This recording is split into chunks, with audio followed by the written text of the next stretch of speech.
What are they doing in this British mercantilist system that you referenced?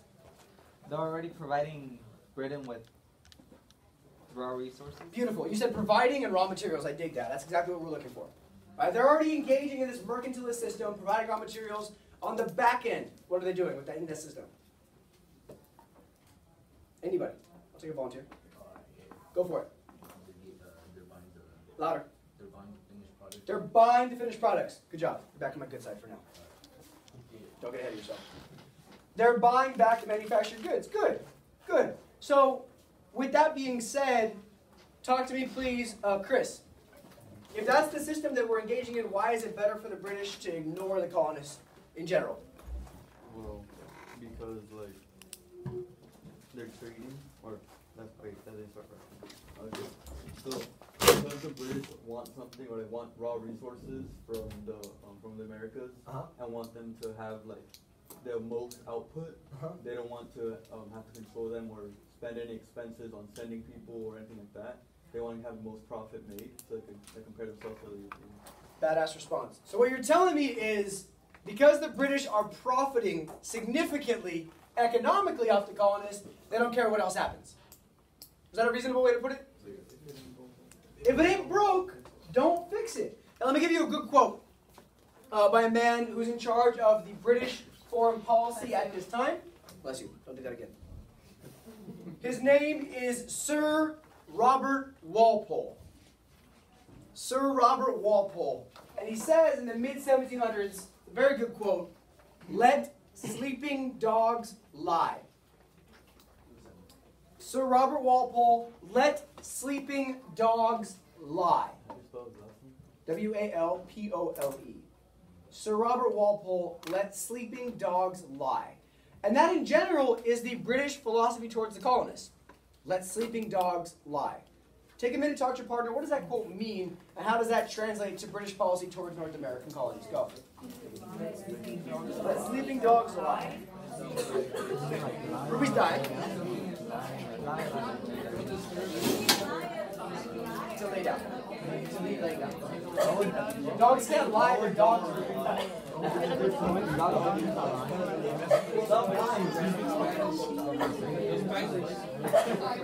Because it's planned.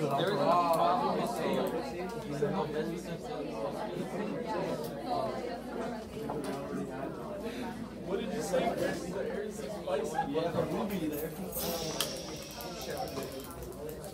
5 seconds. Let sleeping dogs lie.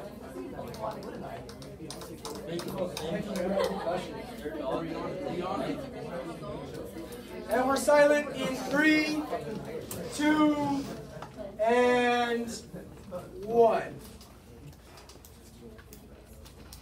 Kat, talk to me. What does he mean, let sleeping dogs lie?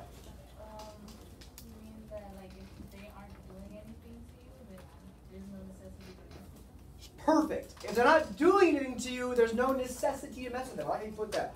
Charles, go ahead. If you wake it up, it's going to bite you. If you wake it up, it's going to bite you. Also, a phenomenal add-on to what you had to say. Who here walks home and there's a dog that always barks at them or comes to the gate and causes you? Yeah, I get it. I know. I walk my dog all the time, and there's always like the 4 or 5 houses where I'm always like, this stupid dog is about to like come to the gate and get my dog all riled up and bark. But what if that dog is sleeping when I walk by? Do I make a big commotion to wake the dog up? No.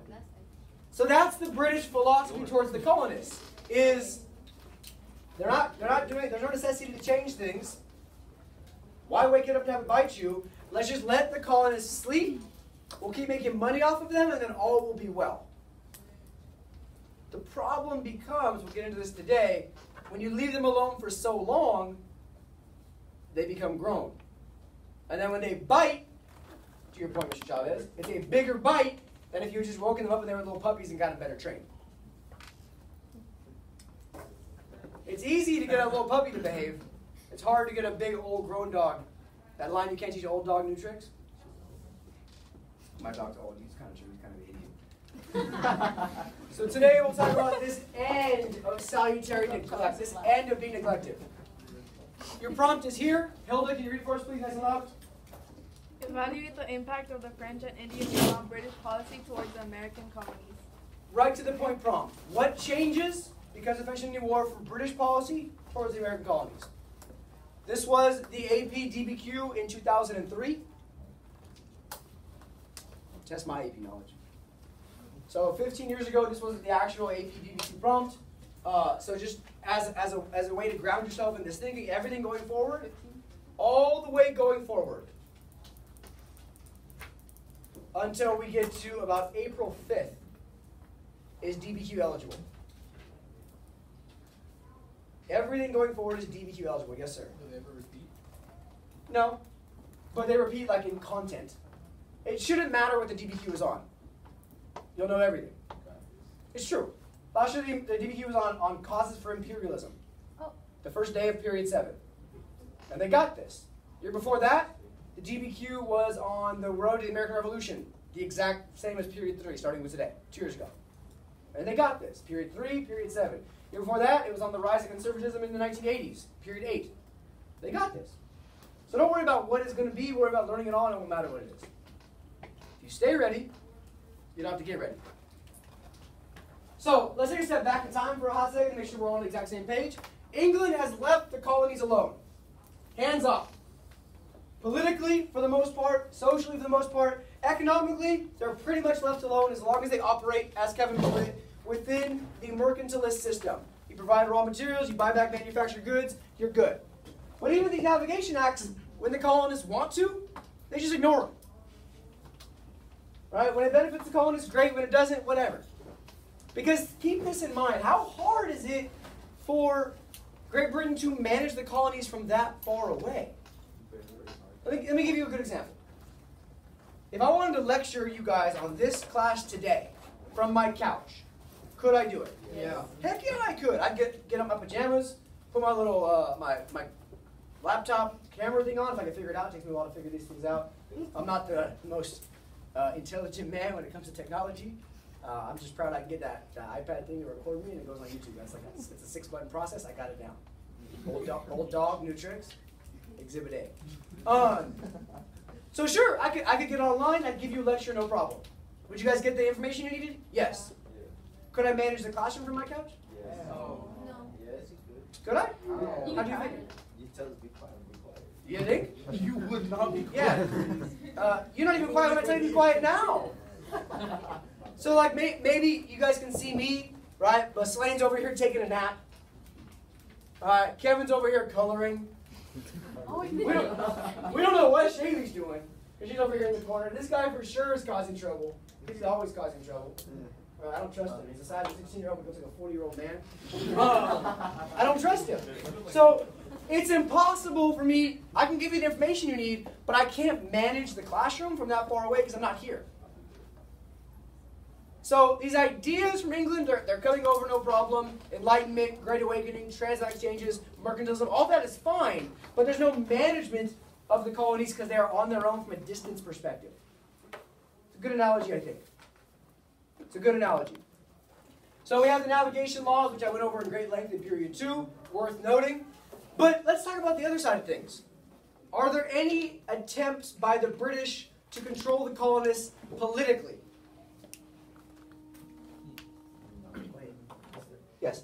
Yes. Ask the question, by all means. Wouldn't they like at least try saying, "Oh, you're gonna go to hell if you don't listen to us"? You're so religious. No.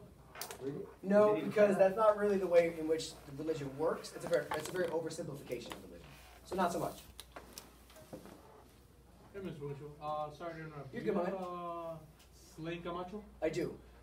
She's needed in counseling. Okay, cool. Sounds good. Give me an example of a slight attempt to control them politically. There's one or two we can use. Yes, sir. It was in our homework. It was in your homework. Talk to me. Yeah, it was Albany Congress. No. You're going for. I'm talking about before. Oh. Could you repeat the question? Is there any examples, because there's one I can think of, it's a good one, of attempts to control the colonists politically?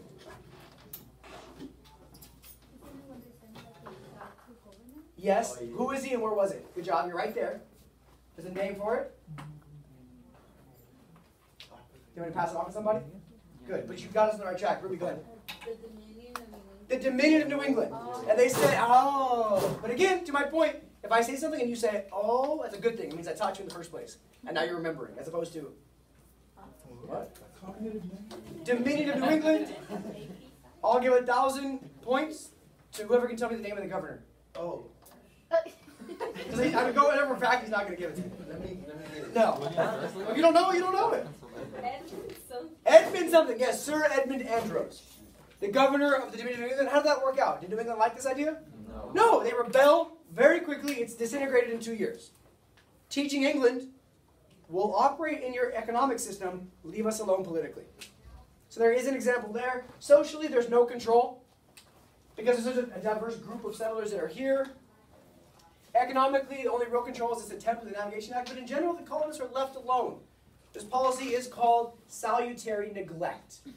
Salutary neglect. Super important AP term, gotta know it. So to be neglected on purpose, to be left alone on purpose. And the example I always come back to is what happens if your parents go out of town for a month. Yes, we know, right? He's gonna have a party, 4 people are gonna show up. It's gonna be lovely.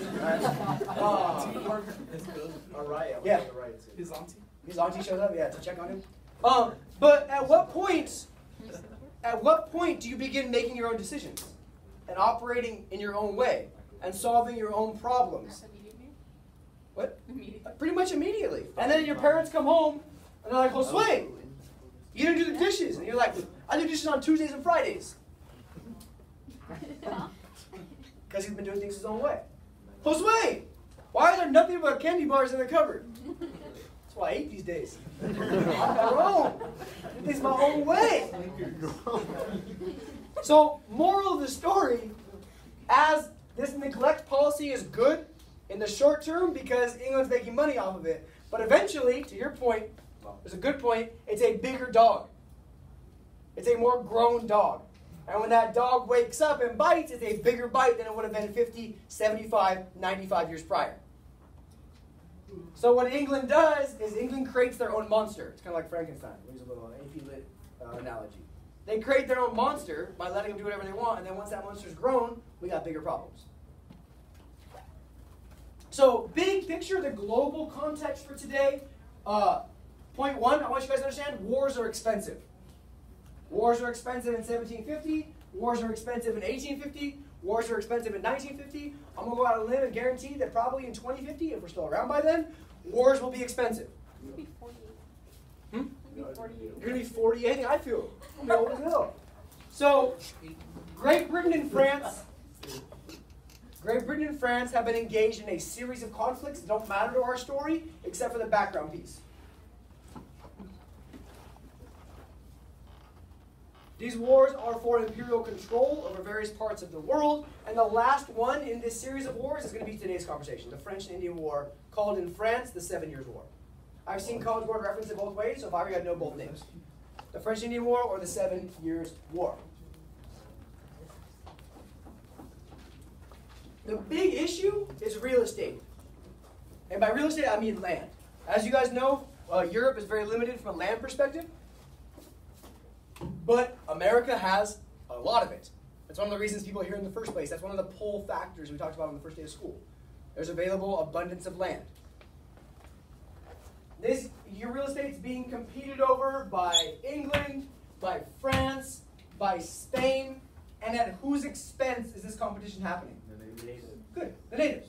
And they're the ones who were like, why are you guys fighting over what's ours? And they're going to actually play a bigger role today than they've played up to this point in the class. And for about 65, 70 years, France and England fight 4 wars. That's wild to me. They fight 4 times. Queen Anne's War, King William's War, King George's War, and finally the French and Indian War.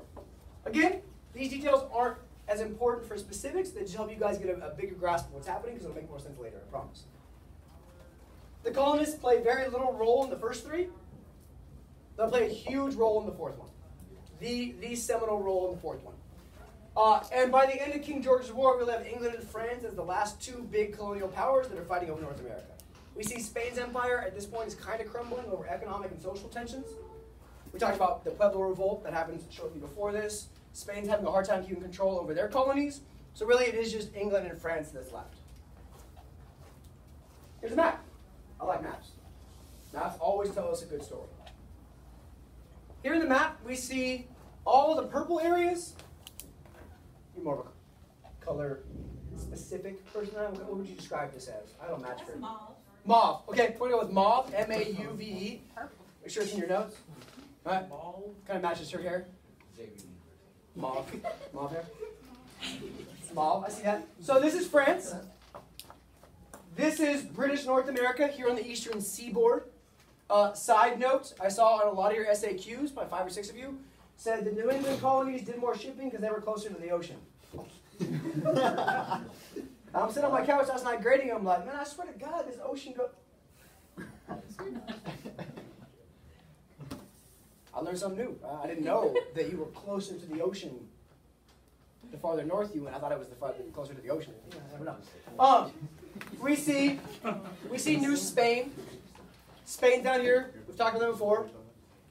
I want to focus on this piece. This piece is called disputed territory. England says it's ours. We claimed it. France says, haha, funny shit, that's ours. We claimed it. That's my land. No, that's my land. Who's seen the movie Friday? Yeah, there we go. I like this class. When Debo comes and says, that's my bike. And he's like, it can be both ours, but it's going to stay at your house. That's fine. That's disputed territory, the bike. Does it matter whose bike it actually was first? No, it just matters who's bigger, because they're going to keep the bike. So this is disputed territory, which is always going to lead to problems. Doesn't matter who's right, it matters that it's disputed. And the big issue here, I'm going to circle it for you, is the Ohio River Valley, or simply the Ohio Valley. The Ohio Valley is important because it gives you access, that I will highlight here, to the Ohio River. See, I told you everything is named pretty accurately in English. That river through Ohio, what's it called? The Ohio River. There it is. And there's that other river that gets you out of Mississippi. What's that one called? There it is, the Mississippi River. So the idea here is if you have access to the Ohio River, you can then have access to the Mississippi River and get all of your goods out to Europe. Also, the Ohio Valley is full of very fertile farmland, which is close to like Pennsylvania and this breadbasket-y idea, so very good farmland-wise.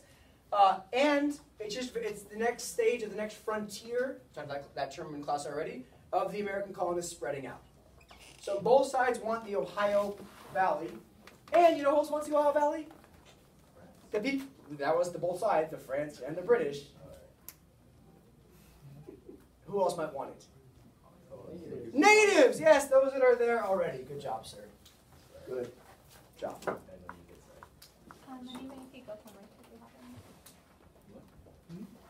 You leaving?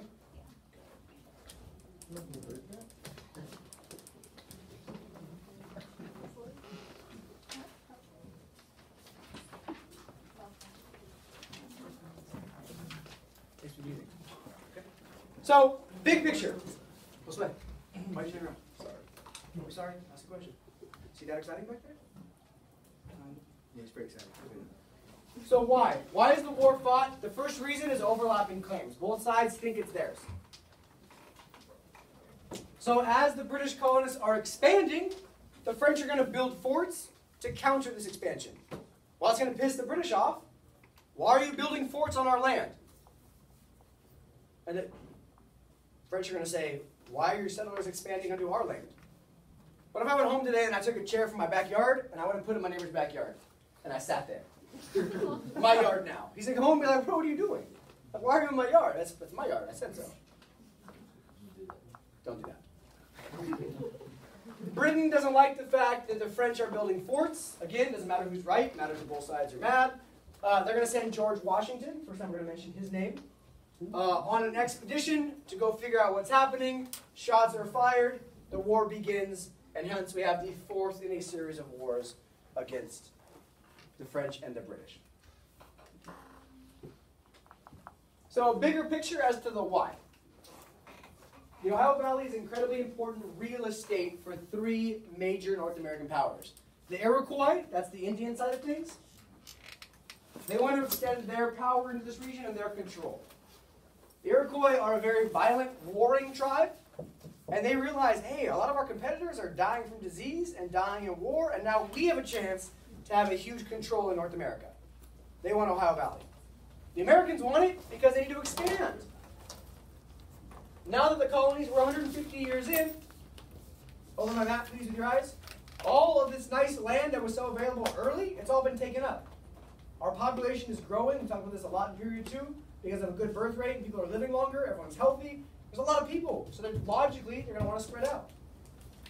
And the French want it because of that access, like I told you, to the Mississippi River. The French have all their furs that are being trapped up here. If they can get them down and out easily, they can make more money. It's a good equivalency for you guys to compare the French and their fur with the British and their tobacco. In terms of the impact of the cash, it's not a crop in this case, the fur, but the cash export. Furs are very valuable for the French. Also important to note, George Washington's family, little fun back information, has a 500,000 acre claim in this region. They've claimed this land for themselves, 500,000 acres. It's huge. That's like more than here to downtown LA. So if America or the colonists lose this area, his family loses all that land. Washington, as I told you earlier, he marches troops out there and they lose. Washington is a very unsuccessful soldier before the Revolutionary War, and the war begins. The war begins. So I have bad news for those of you who really like wars. Who likes learning about war? Of course you do.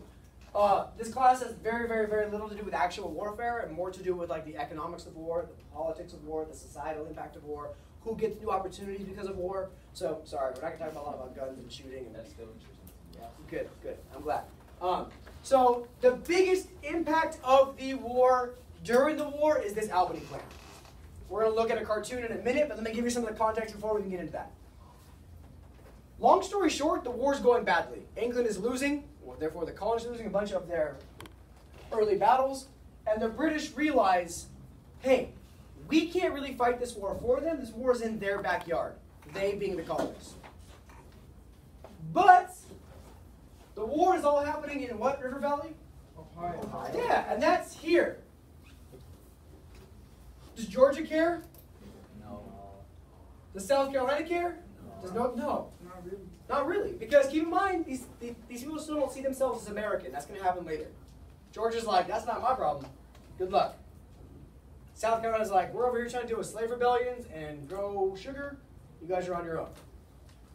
So the solution that's going to be called, or the attempted solution, is going to be called the Albany Plan of Union.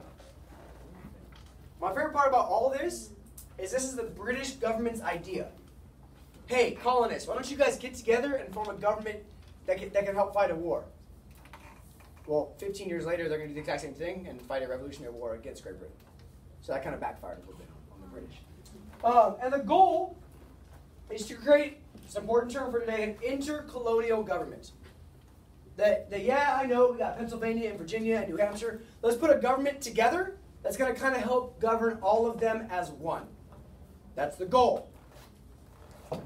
The Albany Plan of Union, the proposal, is going to be designed by Benjamin Franklin, this American father of the Enlightenment, the ideas of representative and self-rule. And the government's not going to be a super big government. It's going to do two things. It's going to recruit troops to fight the war, and it's going to tax the colonies all to pay for the war. Recruit troops, tax the colonies. That's it for the common defense. But back to my point over here on the map, does Georgia want to pay for a war in the Ohio Valley? No, they don't. They don't see it as beneficial to them because it's far away. So the colonies are actually going to not accept, they're not going to ratify or pass the Albany Plan, and the big reason is just that. They don't trust somebody far away to tax them. Foreshadowing. They don't tax somebody far away. They don't trust somebody far away to tax them. They don't have any problem with taxes. They don't want somebody far away to tax them for a benefit they don't see. And we'll talk about taxes a lot in the next couple lessons. But the Albany Plan is significant because it's the first time the colonies even try to come together under one title, under one roof, under one idea. So it fails, but it sets a precedent that the colonies can come together and make joint decisions.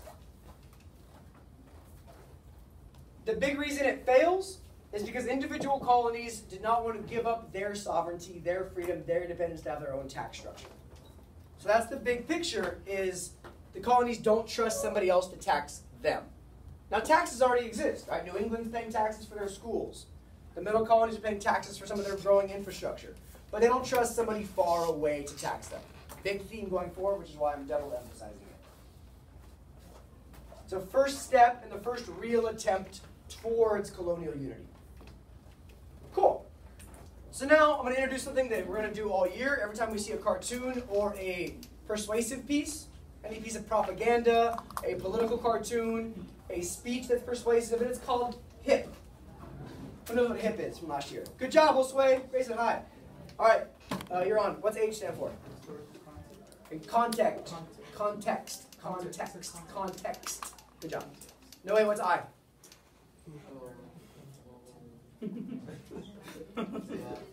Alex.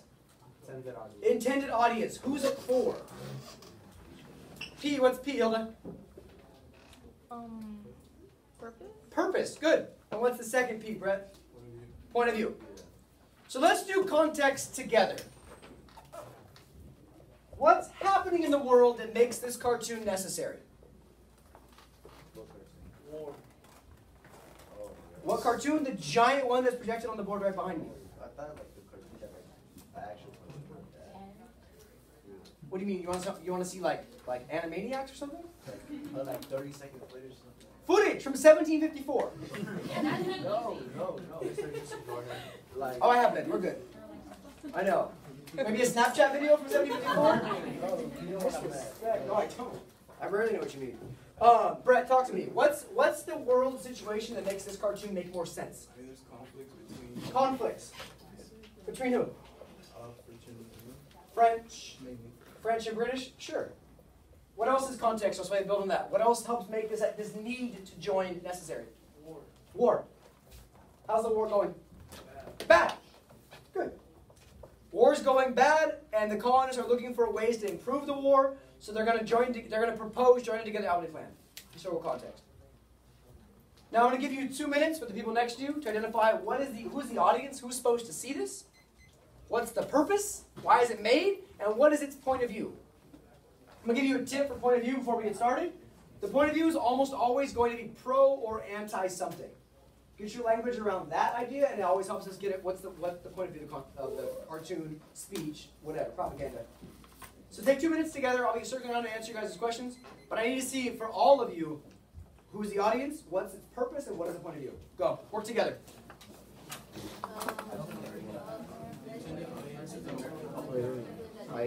Good. Ben Franklin.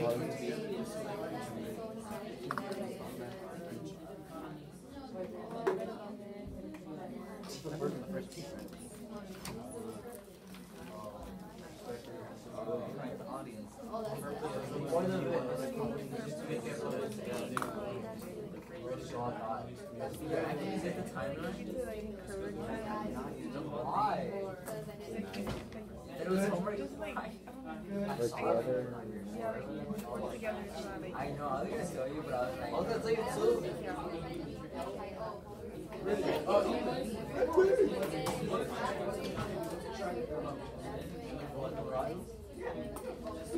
Good job, guys. Dig it.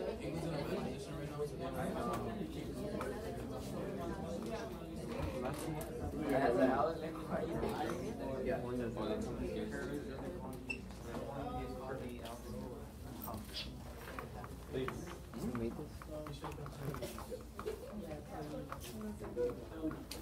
10 seconds. I need all 3 of them done.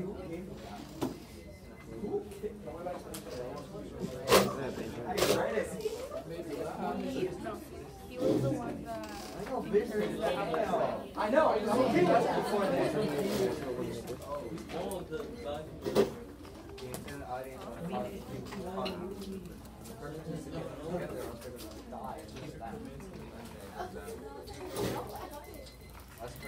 All right. So talk to me real quick. Let me hear first from Brenda. Who is the audience for this piece of propaganda? Yeah, right? Obviously, it's intended towards the colonies in a way to do something with them. Good. All right, sometimes it's as simple as that. Yes, ma'am. This reminded me of a movie, Which one? State Property. There you go. And so Beans, who was like the new gang member, like he was selling drugs. He said, "Get down or lay down." It's the exact same concept. Get down or lay down. Join or die. There it is. It's a good movie. I've seen it a long time. Talk to me about the purpose. Do you? Talk about the purpose, please, Desi. What is the purpose of this cartoon? You either contribute with them or you die. Okay, yeah. To convince colonists that they're going to be better off together, and if not, they're going to lose the war. And I heard a good point of view from Aziri. Talk to me, ma'am. What is the point of view? Pro or anti what? Point of view of this propaganda piece. Is it pro something? Is it anti something? What's the point of view? You and Ash were talking about it. Have Ash help you out. Talk to me, Ash. Yeah. Pro-union. Pro-Albany plan. Of course, the plan fails, but the seeds are planted. Now, let me ask you something else. Is there another subliminal, hidden, implicit, explicit means obvious, right? Implicit's more implied. Is there a more implicit message in this cartoon? Yeah. What is it? That isolated colony. They're all doing their own thing, and then. No, that's explicit. That's clear. That's obvious. You're right. So all the colonies are isolated. They're doing their own thing. That's pretty obvious. Talk to me about maybe, and I like that you're volunteering. I dig that. Talk to me about maybe an implicit message here. Oh, well, I have a question. Whoever made that, are they Ben from Franklin. England? Ben Franklin. Ooh, why do you think that they're from New England, sir? Because New England is ahead. Because New England's the head. Let's run this back. I like where you're going with this. We have South Carolina. We have North Carolina. We have Virginia. We have Maryland, Pennsylvania, New Jersey, New York, and New England. North, south to north? Sure, it's south to north. Why didn't it go north to south? South. So what happens if you cut off a snake's head? Okay, excellent. Good. You guys are good. You guys are obviously paid attention to environmental science. What happens if you cut off a snake's tail? What? So you're telling me that maybe implicitly Ben Franklin is implying that the South is not nearly as important to the success of the country as New England and the middle colonies. Maybe Ben Franklin, American father of the Enlightenment, espouser of liberal and Enlightenment ideas, hater of slavery, is throwing a little bit of early shade at the South by putting South Carolina and North Carolina at the very tail, and not even including Georgia.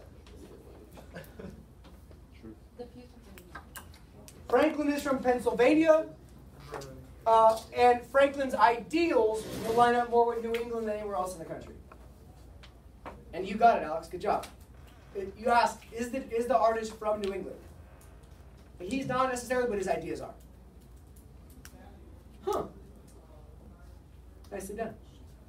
So this is, in my opinion, the first important piece of early American propaganda.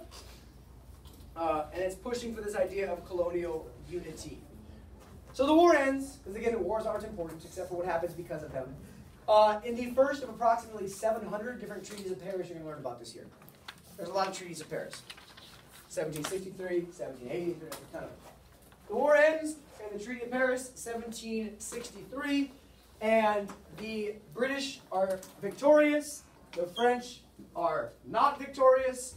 Great Britain acquires French Canada and Spanish Florida.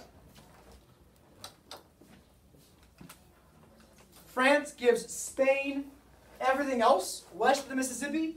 So as you over here my map, if you guys can be so kind, I'll show you a big map in a minute. Spain had this. Now Spain has this. Now that's going to go back to France in a couple years. We'll get there. Because somebody in the first period was like, well then how do we buy Louisiana purchased from France if Spain had it. It'll go back to France shortly. We'll get there, I promise. In the big picture, Britain has half of North America, Spain has the other half, France has none, and it sucks to be France. Like in most wars, France loses, and loses quickly. Not in the World Cup. Cool, it's not a war, nobody cares. Who won the last World Cup? Who won the last World Cup? Before this, Germany. Call somebody who cares. Now, big picture. France is gone, and the British now control the Ohio River Valley as they desire. As they desire. Here are my maps. That's why I love maps. The British. The British. You can look it up here, buddy. So here we go before the war. French control, Spanish control, British control, conflicted area that both think they have. After the war, very simple, very, very simple map. We like simple maps. There's Spain, there's the British. And here is the Ohio River Valley, where the colonists are now super excited to spread out to. See how that goes for you. Turn your page, please. I have a really good piece of text analysis for you. Coming off of a sermon. Why are we talking about politics and sermons? We must be in New England. A sermon is what a pastor gives on Sundays. Okay, like my version of a lecture is a sermon. Yeah. So I have a piece of text that I need you to read, and I want you to answer. My question asks you, what does this sermon reveal about the colonists' perspective on their war going forward? But I want you to focus on this as you answer that question. Are they super excited to be British, or do we see the seeds of independence yet? Are they really proud of being British with this victory, or are they starting to think of themselves in another way? I think it's pretty clear. I'm going to give you 4 minutes to read and respond. I'll be circulating to make sure you guys are answering your question, and then we'll discuss at the end of the, about 3 minutes and 30 seconds. Get reading.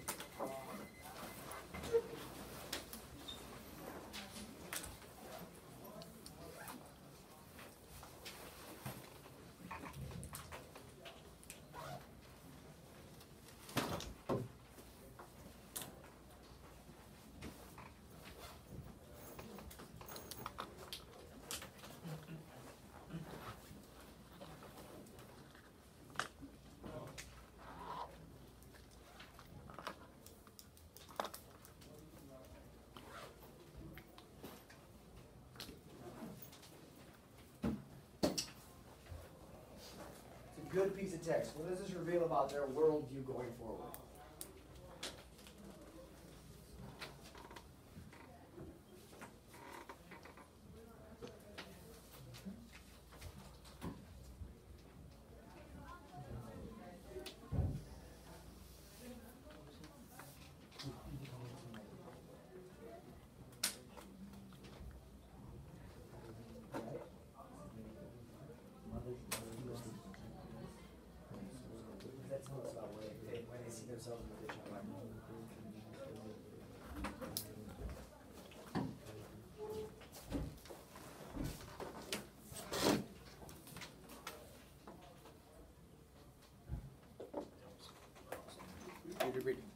Read.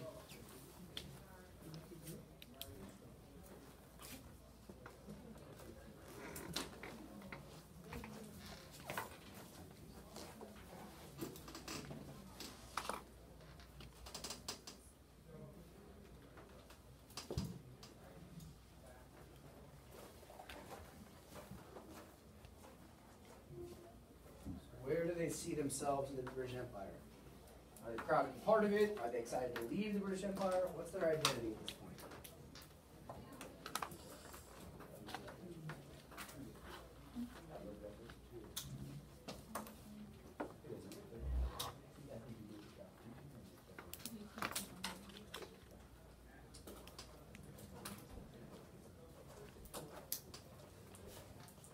You guys got about just another minute. I need that question responded to. Where do they see themselves fitting from a worldview perspective?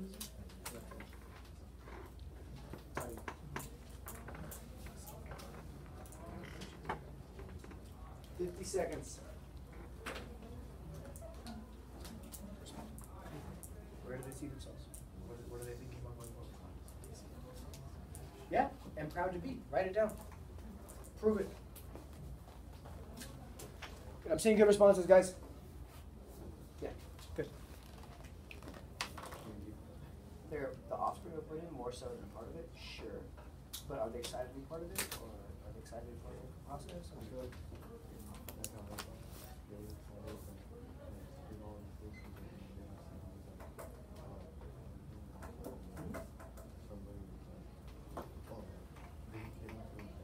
no.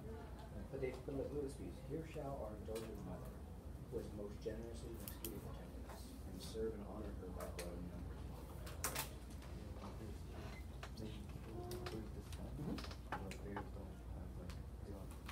Sure, sure. But they're still super excited about being part of the empire. Yeah. That's key. Good. Good.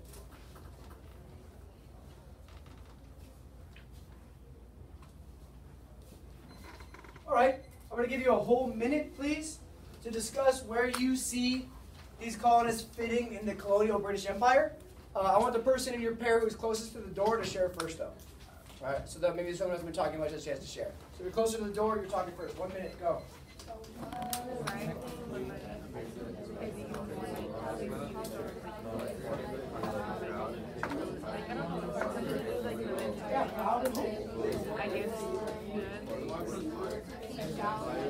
I think that New England is more like proud to be part of the empire because it's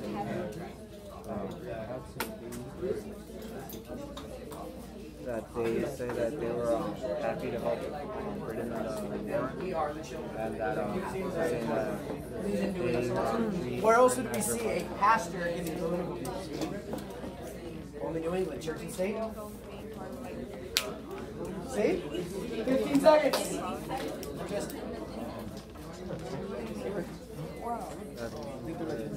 So they believe that Great Britain will support them in their actions because they're saying that they fought, they happily fought in the war with them against All right, eyes up, please. I want to hear from Eli. Eliam. Talk to me, sir. Where do you see the way they see themselves going forward? Speak on it, my brother. I was saying that the colonists are enjoying being part of the British Empire. Good word. They're enjoying being part of the British Empire. How do you know, sir? Because there's 2 points that I highlighted. That now commences the era of the quiet enjoyment of those liberties, which our fathers purchased with the toil of their whole lives. And the second part being, here shall our indulgent mother, who has most generously rescued and protected us, be served and honored by growing numbers with all duty, love, and gratitude. Beautiful. The liberties that our fathers have purchased, our mother who has come and protected and rescued us. We're going to honor our mother by growing our numbers, by spreading out, by taking over, by being awesome members of this British Empire. Do we see any seeds of revolution in this text? No. No, we see proud, and I saw it in 92% of your responses. The same idea. Proud to be part of Britain. Excited to be part of Britain. Excited about what happens next for us as part of Britain. It's fantastic. So then somehow, in the next 13 years, we're going to have the most dramatic transformation in American political history. You guys took world history already. Does change happen fast or slow? Super slow. All change in history happens slowly. And yet somehow in 13 years, we're going to go from happily British to declaring independence and fighting a war over it. A lot's going to have to happen. Welcome to period 3.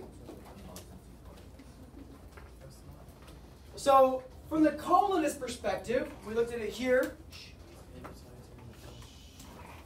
Thank you. I agree. France gets booted out of North America. That's effect 1. That's a positive effect for the colonists because now they can spread out to the Ohio Valley they wanted.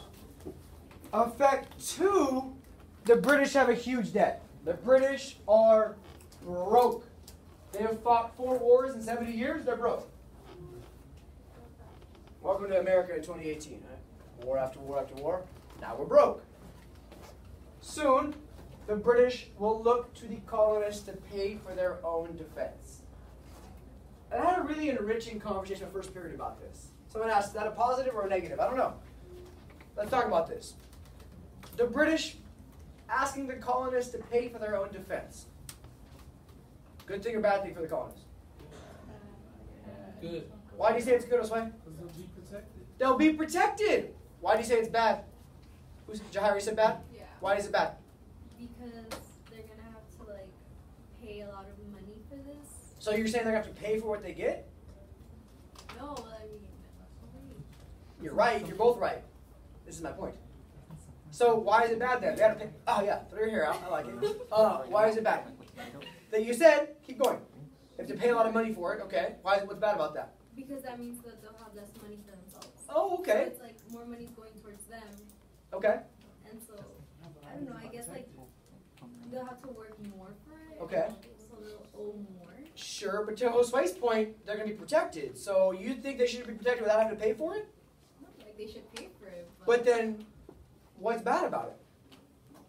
Nothing. Alex, build on it, and then Desi. They already pay taxes, so just adding a little more would have to be Okay, so is that a good or bad thing then? good. Because But didn't we talk about the fact that they don't like paying taxes to somebody far away?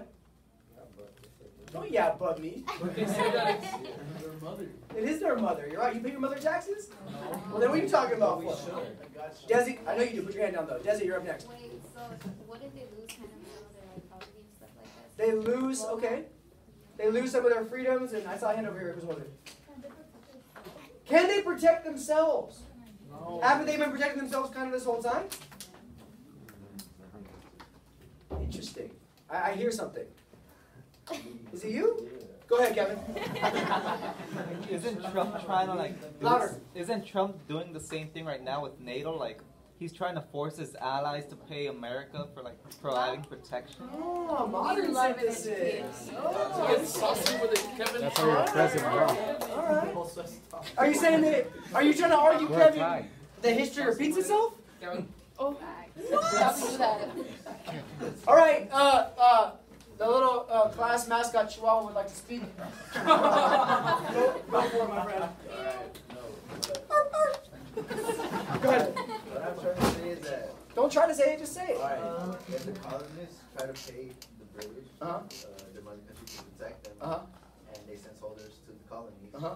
then there will be more strict, and then like laws will start being applied for the colonists, so they'll lose control.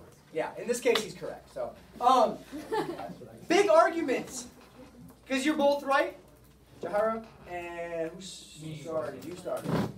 They're both right because they should pay for what they get, but the problem is they're being asked to pay after already receiving it for all this time.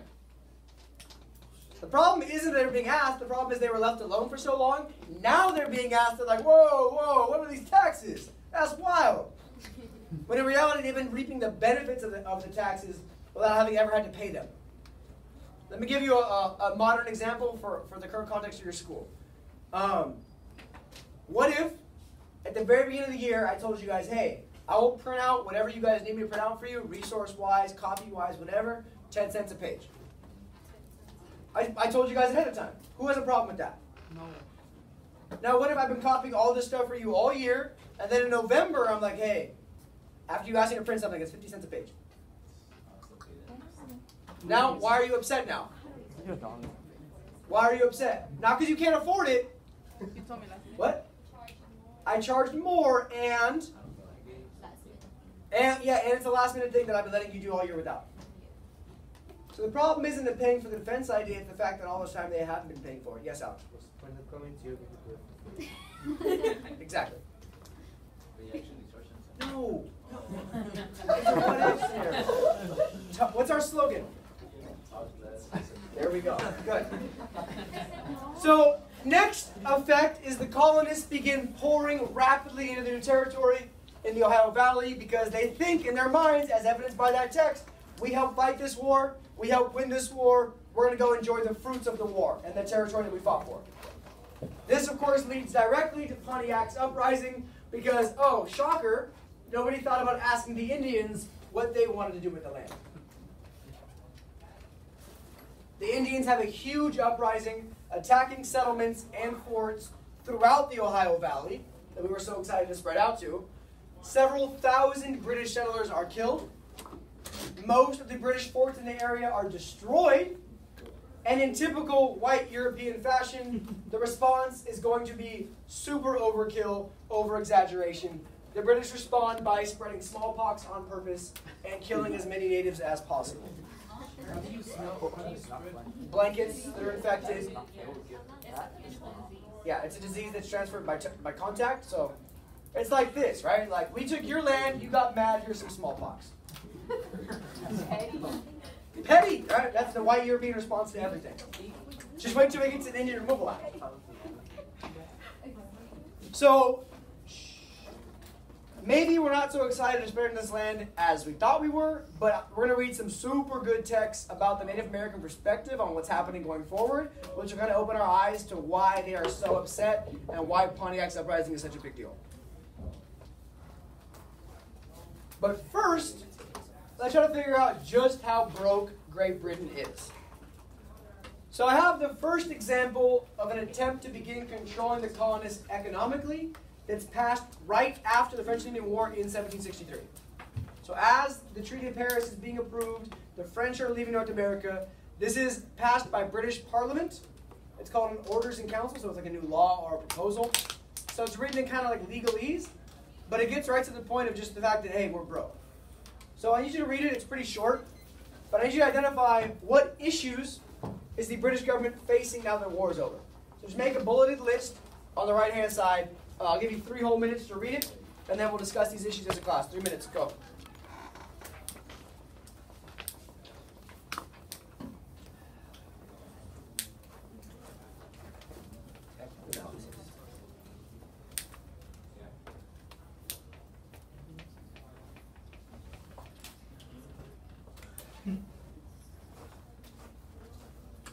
Dr. Thompson was like.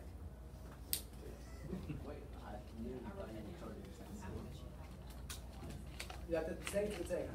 Yeah, what did we come with that last class? Last Thursday, was it? Yeah.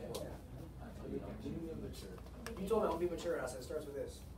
Top test. Let's move on. That little noise, Ashley. Yes, you can.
About 45 seconds left.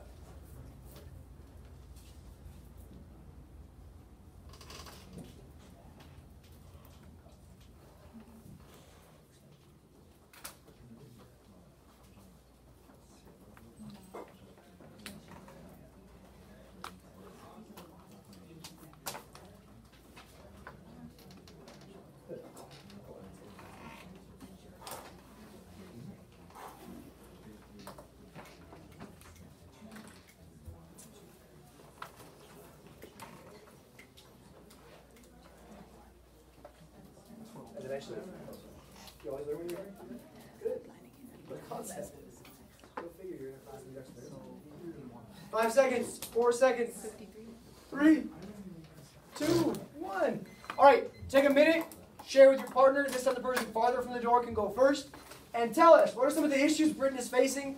And I really want you to get your head around how broke they actually are. 1 minute, go. Well, it said Welcome to my life. that they're not getting enough money from the colonies or the so they can't like make up for the money that they lost. they don't have enough money to pay for the military that's established, and Britain and the Parliament,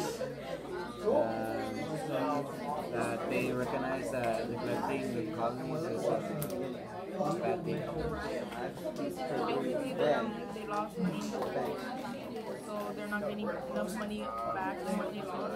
And that they don't have enough money to get their own military to be able to.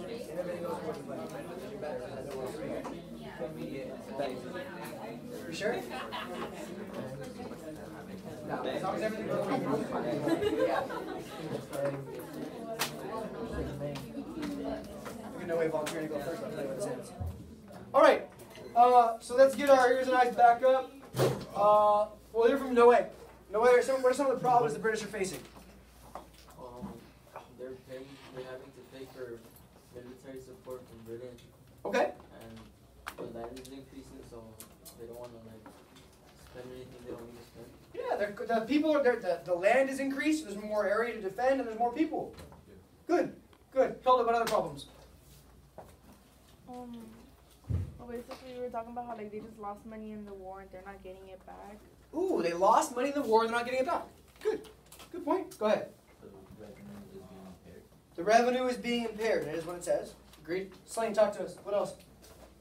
I feel like the part of anyone who said that the colonies are ignoring pretty much the rules. Yeah, they're ignoring the rules anyway. They're not following the navigation acts. They're shipping whoever they want.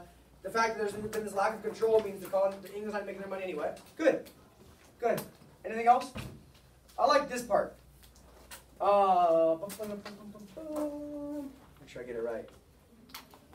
The revenue arising therefrom is very small and inconsiderable and is not yet sufficient to defray a fourth part of the expense necessary for collecting it. They are spending more money collecting taxes than they're actually collecting in taxes. They are losing money by taxing the colonists because the taxes are so small that it's costing them more money to collect it by paying the tax collector than it is to actually collect the taxes. It's so far away, nobody's actually listening. There's 3 reasons why it's failing. Neglect, people are just ignoring it. Connivance, to connive is to trick. So there's a lot of bribery, and people are paying off the tax collector instead of paying the tax. And fraud. People are trading, as was pointed out with other countries as well. So England is taxing the colonists and losing money doing it. Think about that. That's wild.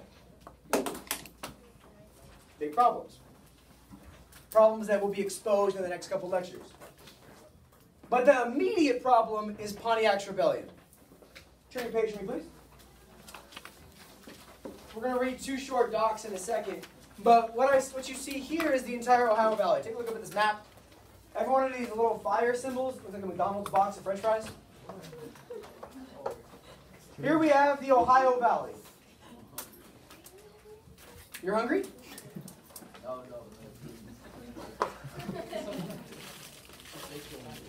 He did. We have the Ohio Valley, and we have a series of coordinated attacks by Pontiac and his men against British forts. All the McDonald's boxes are British forts that are actually taken over by Indians, successfully. The tan square boxes are British forts that were attacked but not taken. Down here are British forts that are just abandoned. They leave because they're scared and it all goes badly.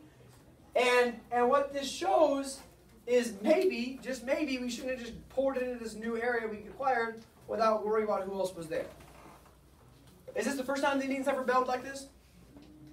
No. We got the Pequot War, Medico-Mets War. But this is just this is an example of what happens on the frontier every time. There's a continuity in American history that's worth noting. Every time we spread out, we're going to run a Native American conflict. So what I want you to do is take 20 years back in time to identify where this problem comes from. Take a look at your top text. What year does it come from? 1742. So 20 years before the French Indian War is over, 21 years before Pontiacs Rebellion, and we're starting to see a new perspective from the Indians. I want you to read it. You don't need to respond to this question in writing. We're going to respond in speaking. What does this short speech demonstrate about the growing tension between natives and white settlers? What used to work between the two that is not working anymore? I'm going to give you 2 minutes and 30 seconds to read and then be ready to respond with the people around you.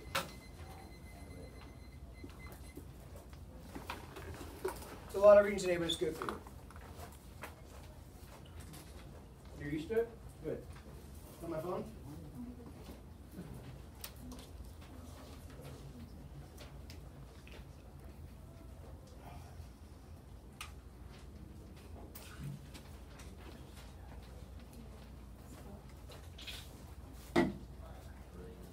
Okay.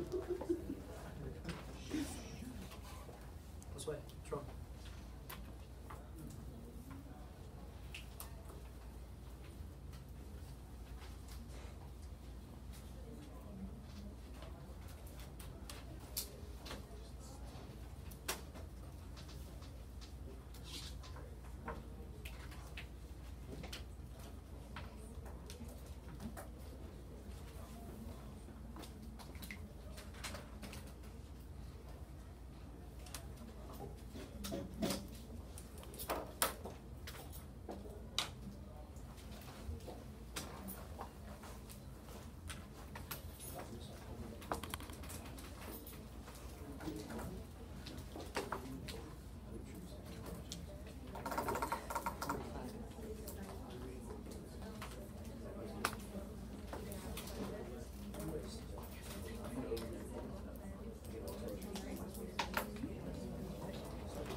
All right, so take 30, please.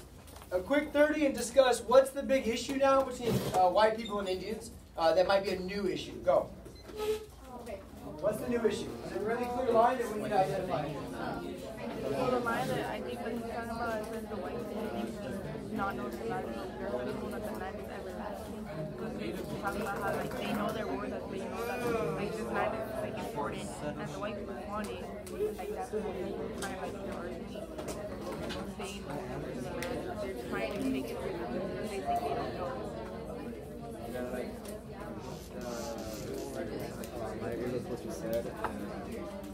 Before the white Europeans were tricked with like trinkets like any goods that they never saw before in their first settlements, but now they know that those aren't everlasting, but what is the land, so they don't have the value to them.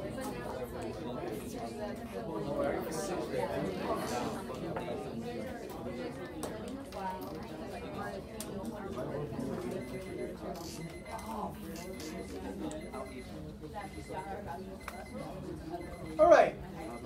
So what's the big piece here, Jenry?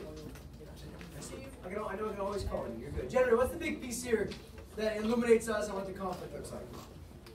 Well, a line that stood out to me was, we know our lands are now become more valuable. The white people think we do not know the value, but we are sensible that the land is everlasting. The land is everlasting. Our lands have become more valuable, especially here on the frontier, as there's more colonists coming and they want to spread out. Okay? Uh-huh. The few goods we received for it are some were not gone, and basically the big picture of this is saying that the natives, it's like, they're being pushed out now. Their lands are more valuable because they barely collect anything from it, so they don't want to lose what they collect. So I think this is implying that white settlers used to buy the land, A, at a super discount price, and B, with trinkets and goods that the Indians are realizing, whatever we receive are soon either worn out or gone. You're giving us material goods that are cool in the short term in exchange for land, which, as Jenry pointed out, land which is everlasting. So giving us a short-term benefit for a forever ownership of land is no longer going to be okay. Because they realize that money's going to go away, goods are going to go away, guns are going to go away, liquor's going to go away, whatever's they're being sold is going to go away, but that land's there forever. So no more will we see this idea of negotiating short-term benefit with goods for forever benefit of land. Hence, Pontiacs Rebellion. So we're going to read Pontiac's rallying of his warriors. It's a pretty badass piece of text. It's going to identify all the reasons they hate the British and what he wants to do about it. And I'm going to ask you to identify what specific conflicts does Pontiac identify and how and why does he prefer the French as partners and settlers. I'm going to give you 5 to read and respond, and we'll go from there. It's a good text. Enjoy it. Very enlightening.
Left.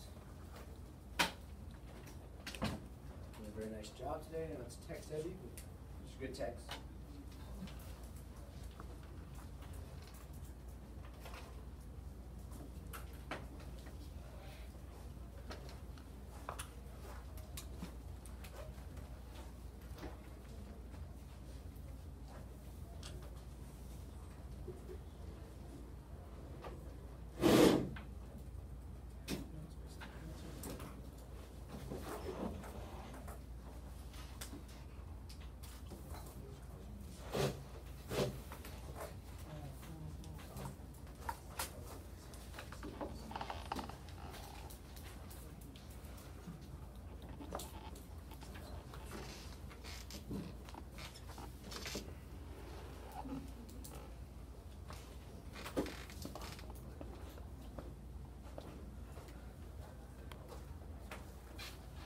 About 90 seconds left. What are Pontiac's problems? What does he want to do about it?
take a hot minute, please.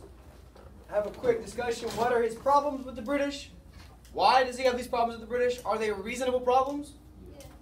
Talk about it. And then what's his solution? 1 minute. Go.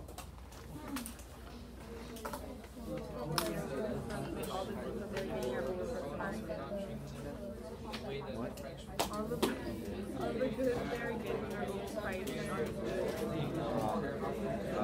The problem that the natives have with the British is that they don't, the British don't treat the natives as like people, I guess you could say, because before they prefer the French because the French treated them money completely like allies. They gave them the goods at a fair price. When someone died, they gave the respect.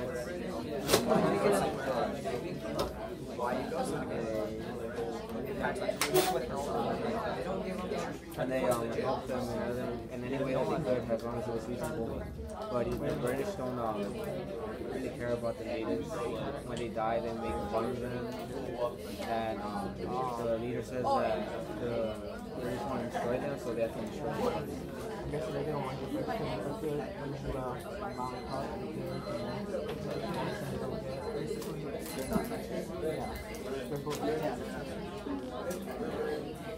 All right. Super good conversation I heard. Let me hear from... Who have I not heard from much today? Araceli, talk to us. What are some of the problems that Pontiac has with the French and with the British? Excuse me, why? Nice and loud. They don't care about the natives. Cool. What else? The French are nicer. I agree. Desi, what else? Does it have towards the ending of it, I guess you can say that's when they feel like they have the right to attack because since the French is weak, which is basically their protection, they believe that since they're weakened, this gives them more of an advantage to go ahead and attack. Cool. Agree. Jahira, why else are they mad at the British? Desi. Because they offer. Wait, I don't know what they said, but they offer their goods at a higher price. Okay. The French gave them a better price. That's reasonable. Mejia, what else? One of the He's speaking. one of the comments from the natives, Huh? they take it as a joke. Yeah, they don't care. Yeah. There's zero connection between the British and the natives. Zero care, zero effort, zero attempt to make life better. Go ahead. Do you have to answer every question, or do you just most of the questions? Okay, cool. Go ahead. Alright, I put the British didn't have the relationship that the French and natives did, which they saw themselves as brothers. Okay. Rubio, why is the relationship different? I heard something about how definitely the main reason for the relationship is because the British went to this area for, like, I think, to gain wealth or whatever, while the French did it for, I can't remember for what, but their goals to go were different. So because one's trying to go spread population, one's trying to go trade, very different relationships. What's your hand shot up? Talk to me. Well, I just want to add on. Go ahead, add on, baby. I was going to say, like, different motivations. Different motivations. Different form factors. Ah! So why they went somewhere impacts what they did when they got there. You have more to say. All right, I'm going to try giving you popcorn sticks. You can use 5 a day. Go ahead. When he told us that the French, so I'll make it better. The French, they You said the French 3 times. We get it. You're talking about the French. Talk about it. The fur trade was supported to them, so they negotiated with the natives because the natives would hunt for fur. Okay. In exchange, the French built their relationship with the natives for the fur, which they profited highly off of. Sure. That was really good. That was really, really.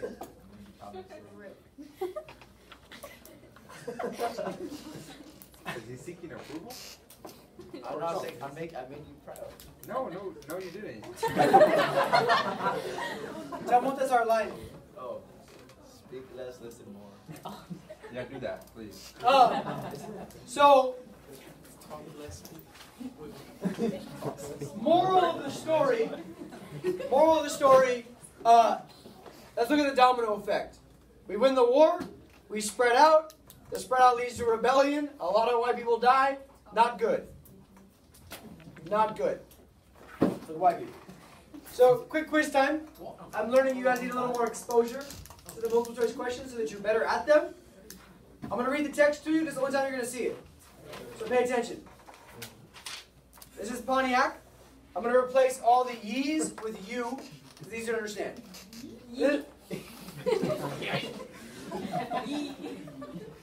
Alright, you guys are just the quiz without the text. No. Okay, then. This land where you dwell I have made for you and not for others. Whence comes it that you permit the whites upon your lands? Can you not live without them? I know that those whom you call the children of your great father supply your needs, but if you were not evil as you are, you could surely do without them. You could live as you did live before knowing them, before those you call your brothers had come upon your land. Pontiac's Vision. First question. Pontiac's goal was to do what? You have 1 minute on your own to answer the question, A, B, C, or D. 1 minute on your own. Go.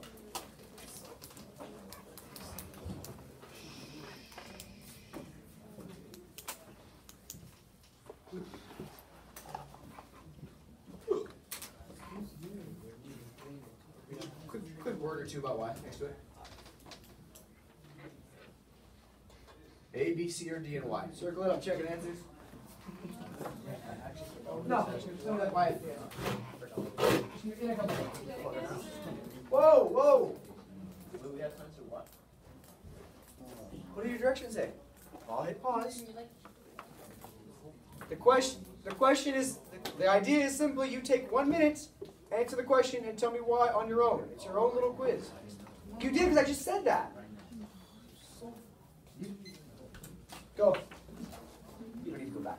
You know what? It's a bug.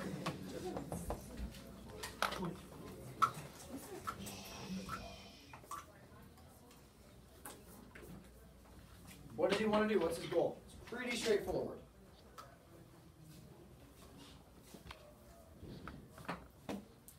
We just read it. We'll give you 10 more seconds. We had a little pause there. Unnecessary discussion.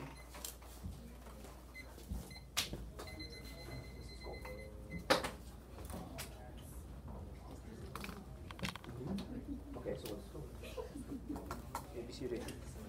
Good. Good. Good. Good. Good.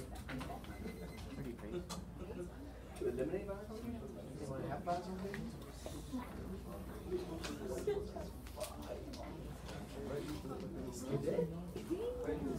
All right, the answer, fingers up. A, B, C, or D. Show me. Show me. Show me. A, B, C, or D. The answer is B. He doesn't want to eliminate violent confrontation, he wants to have a violent confrontation. He doesn't want to create better trade relations, he wants to get rid of them. He doesn't want to follow their calls for assimilation, he wants them out of his territory entirely. Next question. After the French and Indian War, Native Americans and colonists, 1 minute, go. Good practice for you guys. Exposure wins.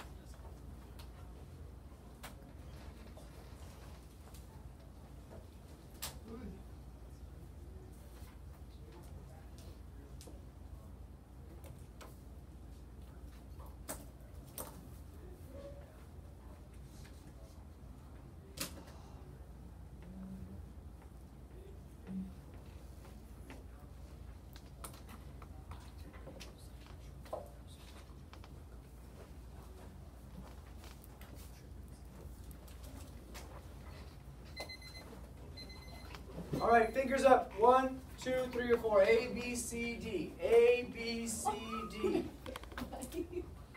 Hey, you put up 5.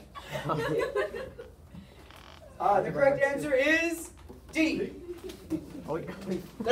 I saw C as the second most popular answer, but that word without warfare, no, Pontiacs Rebellion is an example of warfare. I know. Sometimes you can't, don't overthink it. And 3, one impact of Pontiac's vision and the rebellion it spurred was the following, which leads to my next point. I haven't taught you this, it's all off your textbook. 1 minute. Go.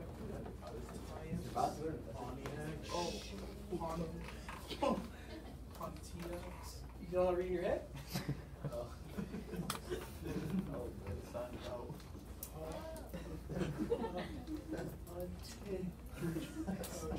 I like the rabbit stewards.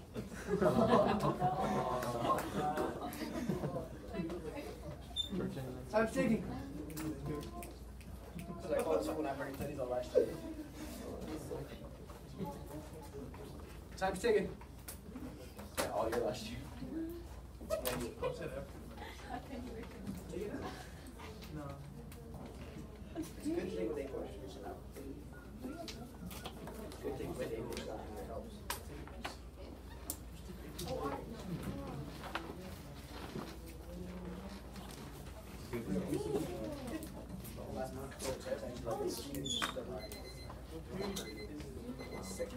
Second.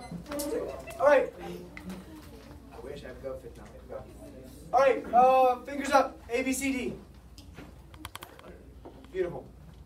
Britain does issue the Proclamation of 1763, which I will talk about now. Turn your page. Nicely done. I'm gonna try to embed more of those things into your discussions because it gives you more exposure to test questions on days that aren't test days. Now those are AP style questions, and we find those pretty easy, but it's because you just learned it. So it's super easy to answer questions and you just learned it. It's harder to answer it 2 weeks later, unless you keep on top of your game. So Britain passes the Proclamation of 1763, which is super important. I told you guys on Thursday that any year I ask you to memorize is important for one of 3 reasons. It's either a start point, an end point, or a turning point. This is all 3. This is the end of salutary neglect, the beginning of the new British colonial policy that will lead to the Revolutionary War, and a turning point in relations between the British and their North American colonies. A huge turning point. So, because they're in huge debt, the British realize we don't want any more conflict. If we let the colonists keep spreading out, they're going to cause conflict. Conflict means war. War is expensive. We have no money. So what this is going to do is put a giant line basically right here along the Appalachian Mountains. And it's going to say to the colonists, you can't go past this line. Kevin, don't cross that line. Don't cross that line. Why don't you let me teach? Instead of answering questions that you know I'm going to answer in a second.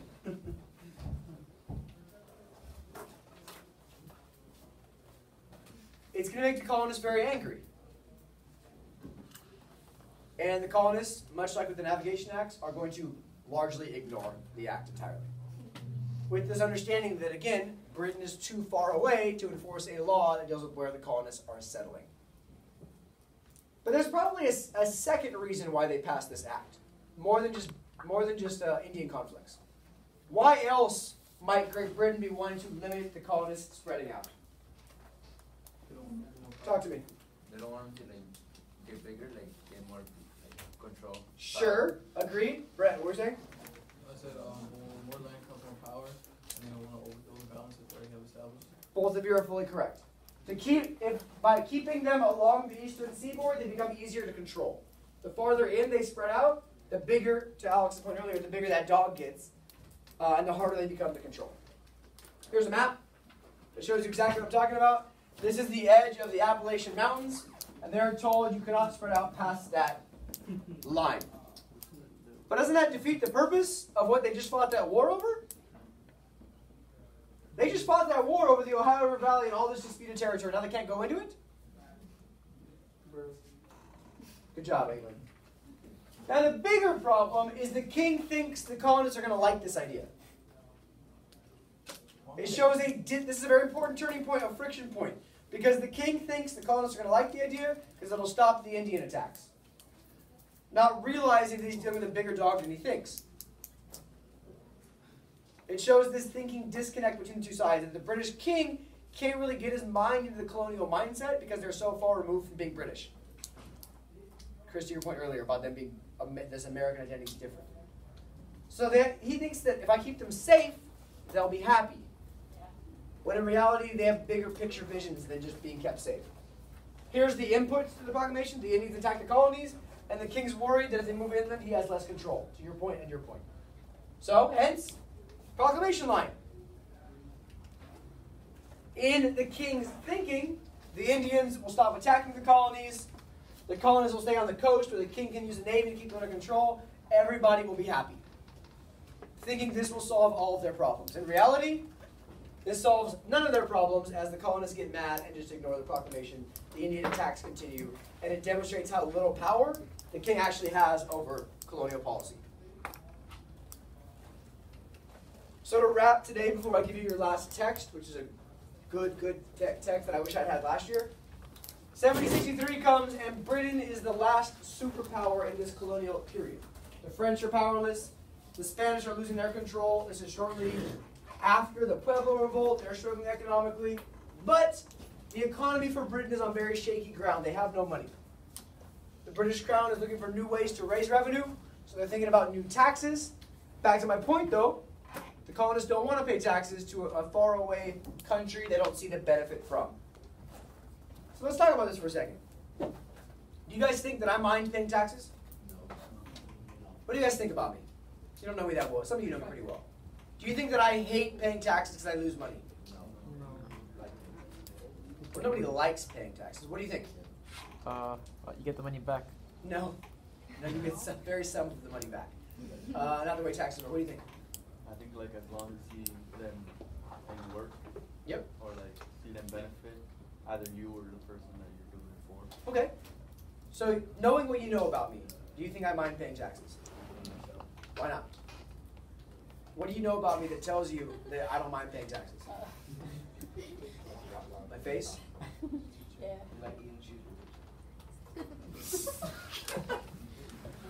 What do you think? What do you know about me that tells you that I wouldn't mind paying taxes? Those might be. You tend to have more like liberal. I have a more liberal ideology, sure. Sure. What do you think, Brett? You think I mind paying taxes? And why do I mind or not? I mean, you're a teacher. I am a teacher. This is true. Taxes are supposed to help with education. Education, society, go. You don't talk about how much you hate about taxes? True. I talk about a lot of things I hate. This is true. I'm white. That means that I should hate paying taxes because in general white people won't. Never mind. Get that.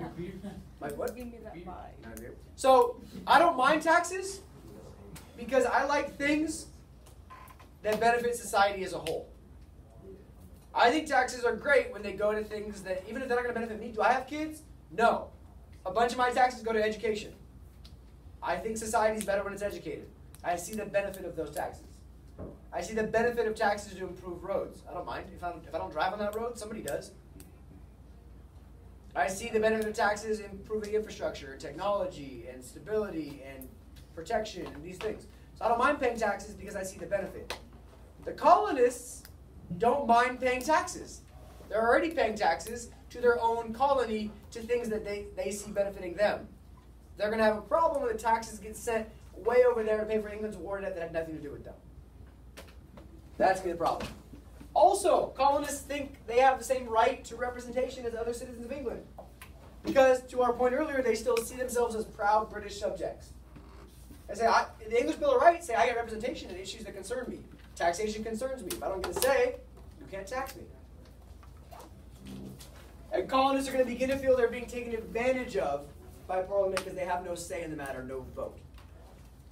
But we still have 13 years of struggles to overcome to get to a point where they're actually going to want to declare independence. And that's what the first half of period 3 is about. Now the last thing we're going to do today, it's actually a really, really eye-opening text because it's going to review a lot of things that you already know about things, but from a British perspective. So I have, it's pretty short, but you better like it because it took me a long time to type it in, and therefore you have to like it. If you don't, then I type all the text in here. Really? Yeah. That's one. Yeah. I type like 120 words a minute. So, watch that today. So this guy, Andrew Burnaby, let me give you some context. He is a clergyman, a member of the church, a pastor from England, who's a traditional member of the Church of England. And he's going to tour the colonists in 1760. So at the very end of the war, towards the end of the war, he's touring the colonies, and he's looking at himself and saying, there's no way these guys will ever become unified under one roof.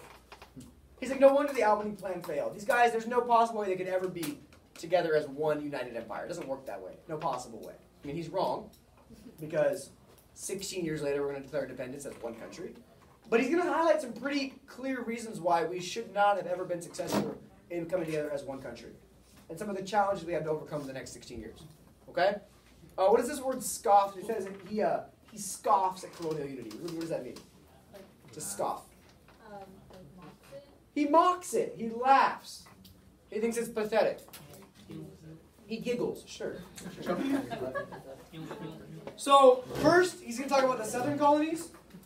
And there's a big black, thick line where it says stop. What should you do there?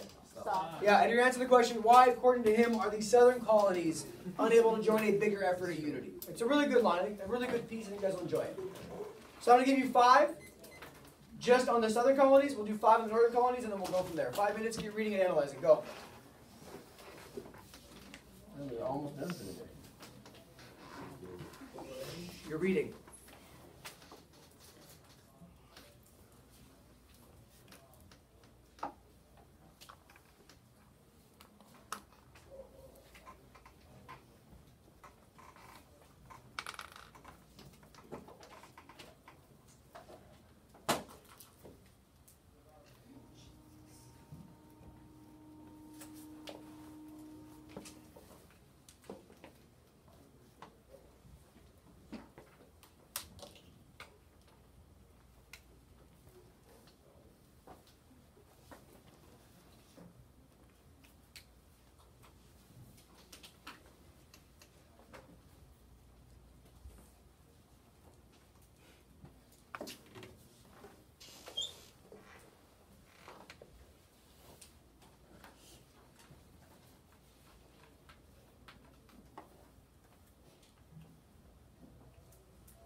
You guys did a really good job.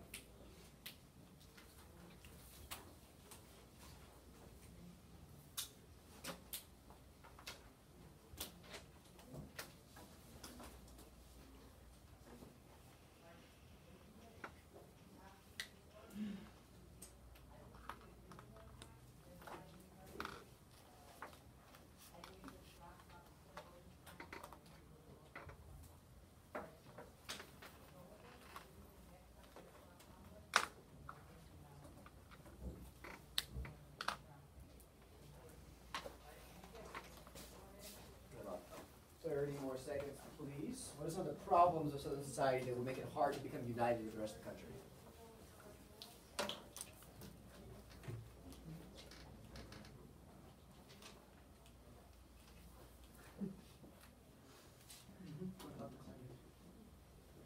You're right. There's a connection there, though.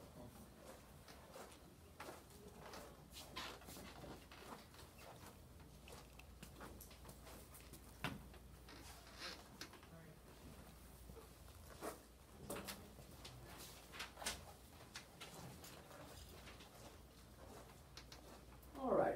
Take a minute, please. Talk to the person next to you. Identify what are some of these issues. Are they pretty reasonable issues? Might they cause trouble for creating unity with the rest of the country? And are those any of that surprising to you about what we know about the South? 1 minute, chat it up. Go.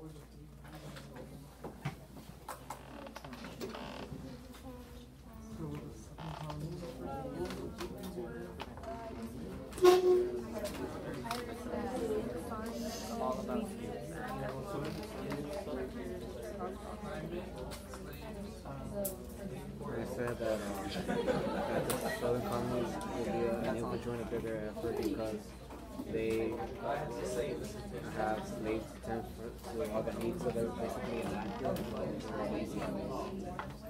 And that they treat slaves poorly, don't think of themselves.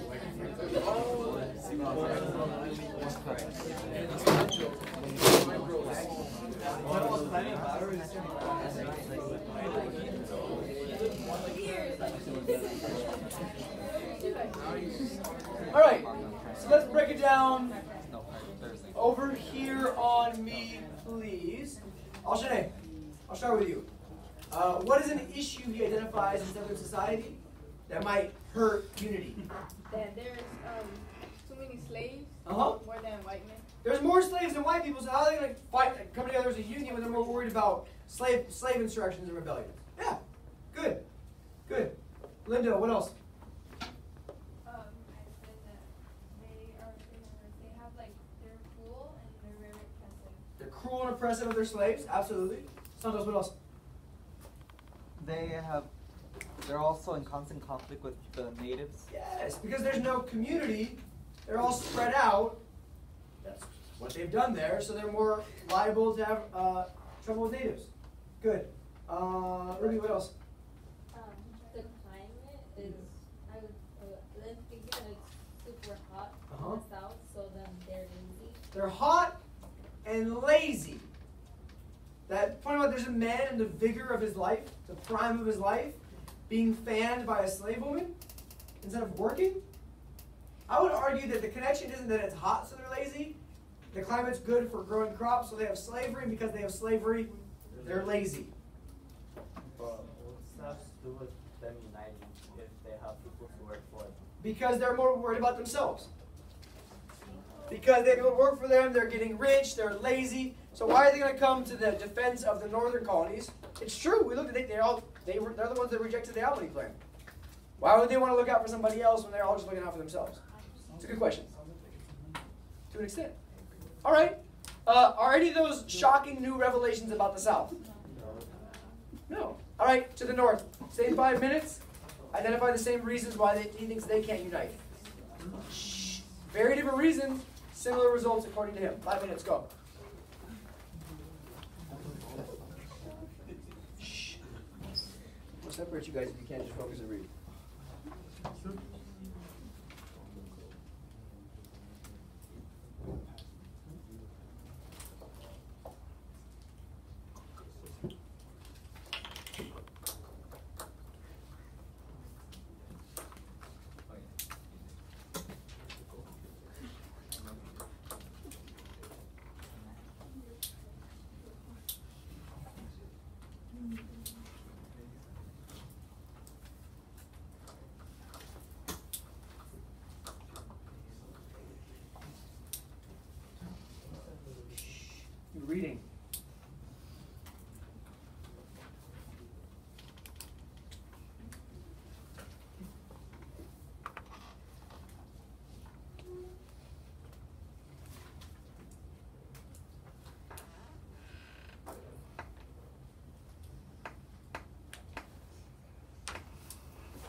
problems in the South. North, excuse me.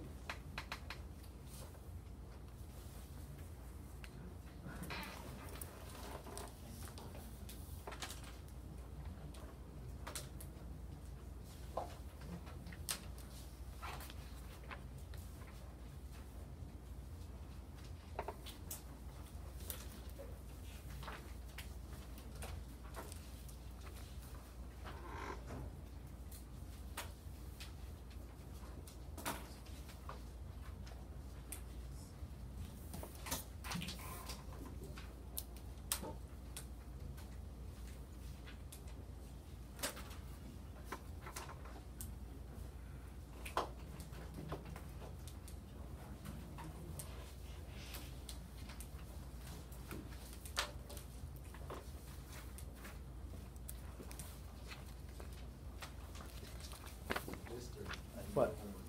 What? Have I gotten to you yet?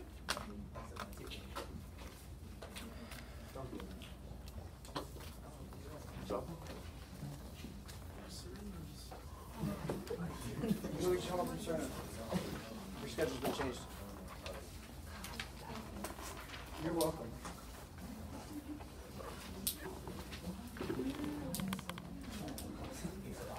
All right, so let's break this down since we really want to talk and not read. Problems in the North. Talk to me, please.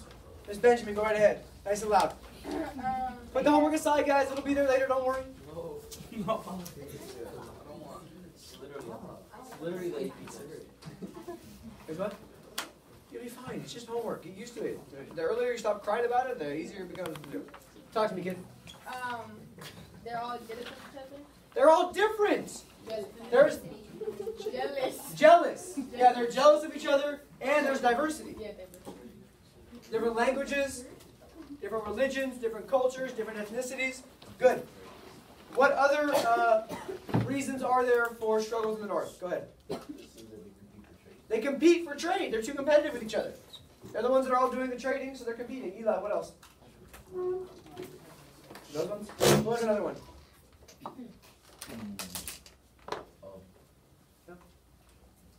Go for it. Their society is too religious to worry about what's better for the nation politically. Again, this shouldn't be new news for what's happening in the North. This is just kind of the way you guys already know about it. Good. So take the last 4 minutes of class, please, and take a couple minutes to respond to the question at the bottom about what changes because of the French and Indian War. I would include the end of Salutary Neglect, England's war debt, the Proclamation line, Pontiacs Rebellion, etc. Take a couple minutes before the bell rings, and make sure you have a response to that prompt, and then we will call it a day. Bell rings in 3 minutes.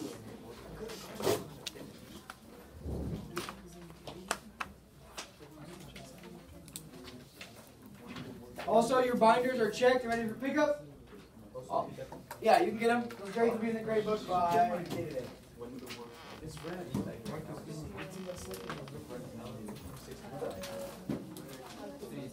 Yeah, right there. No, the red because he's controlled. I'm telling you, it's in that. Yeah, right there. The white will not come through. I don't think it's